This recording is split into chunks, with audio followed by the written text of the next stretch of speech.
Millions of tax dollars are spent on this type of computer surveillance, a disgusting procedure for a professed free society. Less government for individual liberty, get the government off our backs, a more sensible foreign policy. I'm very disappointed that so far in this Congress we have not yet seen any sincere effort to cut any spending. There's something wrong here that could and should be adjusted with decreased spending, not raising taxes, and not further robbing the Social Security Trust Fund. The more we threat, the more we intimidate, the more we want to bomb people, the more we're leading into another fiasco like Vietnam. We trade with Vietnam now. That's a much better way than trying to impose our will on Vietnam by going over there and dropping bombs. So I would say that this just points out again that we have a very, very poor foreign policy in the Middle East. I wish the Congress would address the unconstitutionality of presidents waging war. That, to me, is a lot more serious than Monica Lewinsky, let me tell you. The corporations are in bed with the government. Peace and harmony can never be achieved by bombs and intimidation. Mr. Speaker, over the last 3 to 4 years, I've come to the floor on numerous occasions trying to sound a warning about both our foreign policy and our monetary policy. The cause is the Federal Reserve. The cause is the problem is the Federal Reserve has been granted authority that is unconstitutional to go and counterfeit money. And until we recognize that and deal with that, we will continue to have financial problems. The Federal Reserve credit created during the last 8 months has not stimulated economic growth in technology or the industrial section, but a lot of it ended up in the expanding real estate bubble. This too will burst, as all bubbles do. During the next decade, the American people will become poorer and less free. I do not see any reason whatsoever to take young men and young women and send them 6,000 miles off to a land to attack a country that has not committed any aggression against this country. War is not popular. People get killed and body bags end up coming back. I don't want anybody's legs shot off for some reason that is not justified, and it's not a declared war.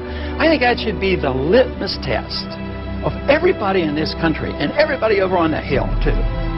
If this war is worth fighting, are you willing to go and lose your legs, lose your life, or send your kids or send your grandkids? Will our country become freer, richer, safer, and more peaceful? Or will we continue to suffer from lost civil liberties, a stagnant economy, terrorist threats, and an expanding war in the Middle East and Central Asia? Is it not possible that George Washington's admonition to avoid entangling alliances is sound advice even today?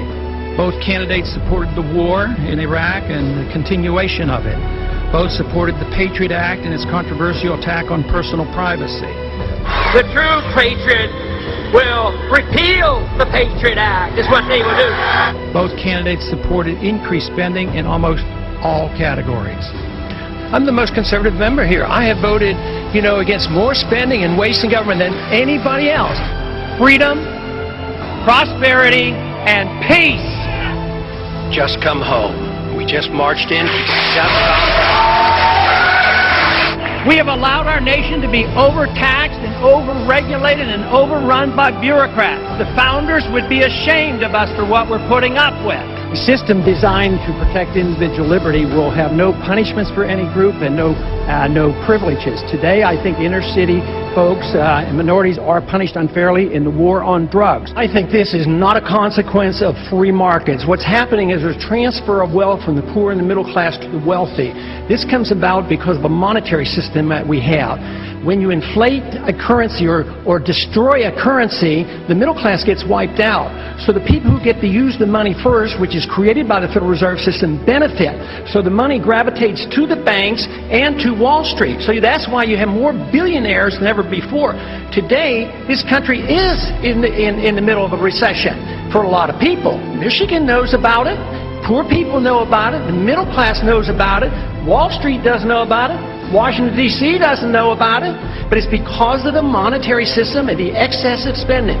As long as we live beyond our means, we are destined to live beneath our means, and we have lived beyond our means because we are financing a foreign policy that is so extravagant and beyond what we can control, as well as the spending here at home, and we're depending on the creation of money out of thin air, which is nothing more than debasement of the currency.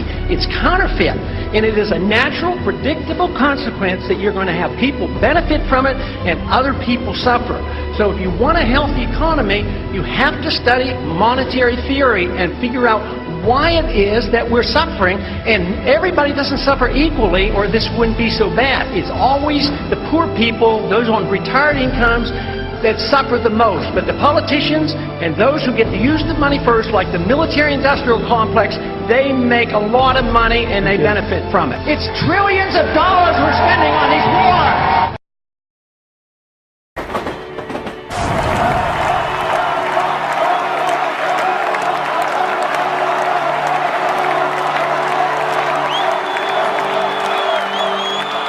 Congressman, Doctor, Presidential Candidate and Champion of Freedom, Ron Paul.